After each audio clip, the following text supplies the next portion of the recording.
I have a daughter. Her name is Lisa. I met a woman of my age at work when I was 35. Her name was Emily, and we got married. She was a widow and had a child. She had lost her husband to illness.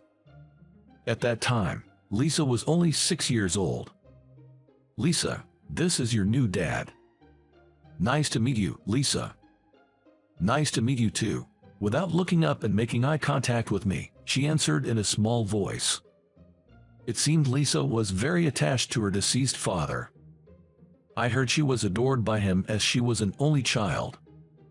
So Lisa wouldn't warm up to me even after her mother and I got married. Even when I offered to play with her, it didn't go well. Lisa, I will read you a storybook. No. Saying so, she would run into her bedroom.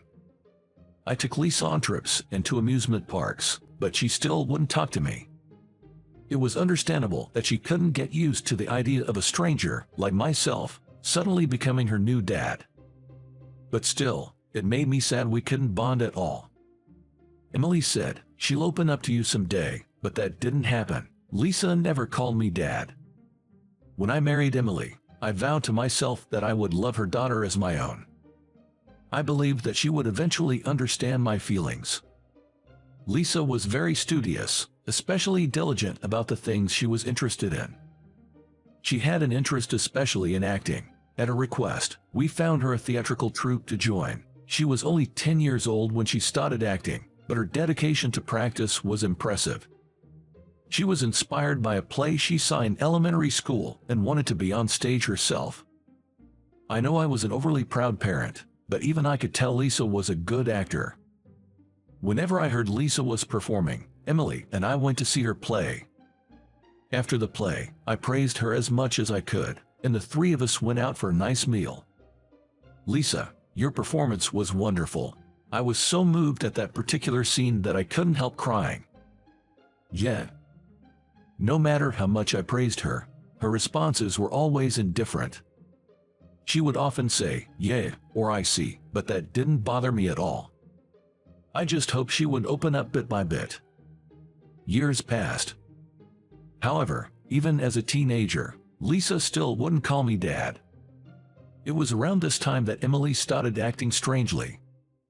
I first noticed it when I bumped into our next-door neighbor, Sophia, in the elevator of our apartment building. Good morning. Are you off to work today? You know, we're not as well off as your family is. I see your wife always leaves in the early afternoon, dressed up nicely. Maybe she's going for a fancy lunch. I don't know. That night, I mentioned this to Emily, and she looked guilty for some reason. After that, she started avoiding me. She started coming home late under the pretext of doing overtime, and always smelt of alcohol. She wouldn't listen to my concerns, and I realized she had changed a lot. Lisa, meanwhile, continued to focus on her theater practice, ignoring her mother's behavior. When Lisa turned 15, Emily suddenly told me that she wanted a divorce. Apparently, she was attracted to someone at her workplace. I had sensed she didn't have feelings for me anymore. Staying together in such a state was only painful for both of us. In fact, I didn't even want to live with someone who was so selfish. I said, I understand, and we both agreed to end our marriage amicably. Even though I knew the answer, I asked Lisa anyway, who do you want to live with, Mom or myself? Without hesitation, she said, Mom. Long story short, Emily and Lisa left, and I later heard Emily remarried. I wondered what my life was all about and felt like a complete failure as a husband and father. I spent my days blaming myself for everything that had happened. But after a year or so, the emotional pain of divorce subsided, and surprisingly I found myself recovering from it. Time was indeed a healer. A decade flew by, and I lost contact with Emily and became estranged from Lisa. I lived a simple life, not getting deeply involved with women. Being single wasn't so bad. I consoled myself with such thoughts.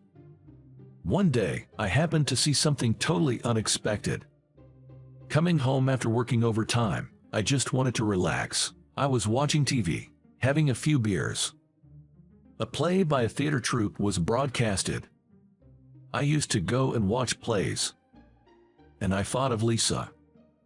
I wondered how she was doing. I wasn't really concentrating on what was on TV when a woman who looked like Lisa suddenly appeared on the show. I couldn't believe my eyes. Is that Lisa?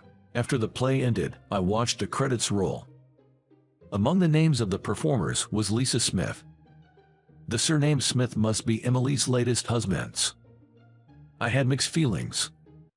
Lisa on TV had grown into such a beautiful woman. She must have worked so hard for her dreams. Seeing her again, even on TV, made me very happy. Curious about Lisa, I looked her up on the internet, something I never thought of doing. I found out she was very active on a video streaming site. Lisa, busy with her theater group, still managed to find time to update her videos daily. I remembered how hard-working she had always been.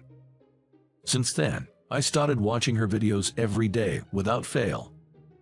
Her videos were about her daily life and small talks and such. She didn't have many fans, but I noticed some dedicated ones were commenting daily. I was surprised at how worried I felt. Considering I was no longer her parent, I had to laugh at myself. Some time after I started watching her videos, Lisa posted a video titled, "Something I Want to Say." Something was telling me this was completely different from her usual content. I played the video. It wasn't the usual Lisa there, but she looked rather serious. She began with, "There's something I regret." Then, with a sincere look, she continued, "When I was 6, my mom remarried, and I got a new dad. He loved me unconditionally, but back then, I couldn't forget my real dad, who passed away when I was very little, and couldn't open up to this new dad. I never even called him dad. Despite all his efforts for me, I never said thank you. To him, I must have been a bad daughter. He supported my acting so much." Watching the video, I said, "That wasn't even your fault," and found myself crying. I couldn't stop crying as I stared at my stepdaughter on the screen. Without thinking, I wrote in the comments, "I'm sure your stepdad will be happy seeing you succeed and be very proud of you." After watching this video, my desire to see her grew. A month later, I found out Lisa's theater group was performing at a concert hall in the city. I can finally get to see Lisa. That was what I thought. I took a day off from work just to get her ticket for Lisa's play. As soon as I got my ticket, I came home and marked the day on a calendar with a big circle. As the day of her performance approached, I found myself feeling strangely nervous. And I didn't know why. On the opening day, I left home early and headed to the venue. There weren't many people in the audience. I chose a seat on the side of the stage, worried about being recognized by Lisa. It had been 10 years. She probably wouldn't even remember my face. Yet, I still wondered what I would do if she noticed me. I waited for the play to start, my heart racing. It had been a long time since I felt this tense. The curtain rose, and the play began. Lisa wasn't the lead, but her role had quite a few lines. I thought, as a proud father, that her acting was the best among all the performers. Just watching her performance, I started crying, not sobbing or anything, but the tears started falling. At some stage, I thought her eyes met for a second, but it might have been my imagination. After the play ended, I went to the reception, intended to leave a bouquet of flowers for Lisa. After spoken to the receptionist and turned around, I saw Lisa standing there. I got so nervous I was unable to speak for a while. Finally, I managed to say, "Hey, long time no see, you were amazing." Lisa smiled and said, "You came. Thank you. I just happened to find out your troupe was performing." I stumbled over my words nervously. We stood there, smiling at each other, speechless.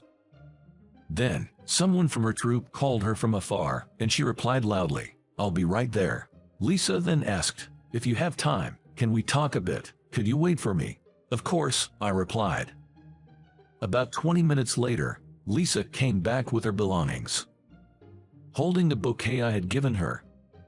She looked extremely happy. We walked to a nearby cafe.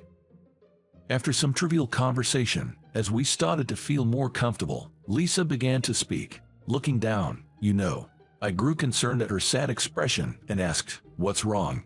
Lisa shared bits about her life after Emily and I divorced. It seemed things didn't go well between her and her new stepfather. Also, after Emily remarried and had a baby son, she focused solely on him, neglected Lisa. Lisa left home as soon as she graduated high school and cut all her ties with her family. It was heartbreaking, and the tears spilled out of my eyes. "Must have been very hard for you. I'm sorry I wasn't there to protect you," Lisa said. "I'm sure I deserved it. Even though you raised me for several years, I never said thank you," she muttered through tears.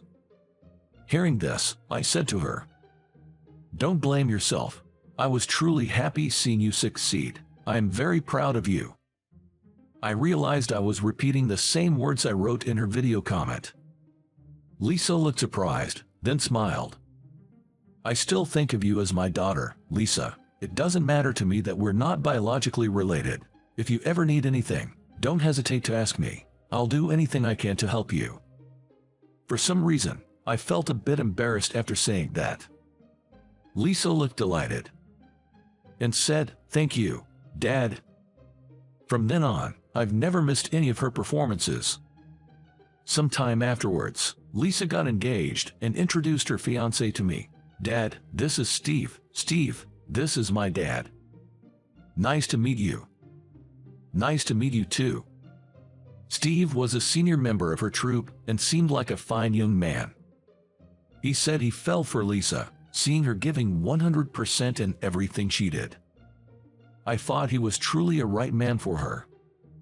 All three of us started going out for drinks, and it felt as if I suddenly became a father of 2 children. I heard Emily, my ex-wife, was having troubles with her current husband. She was caught having an affair. She brought it on herself, though.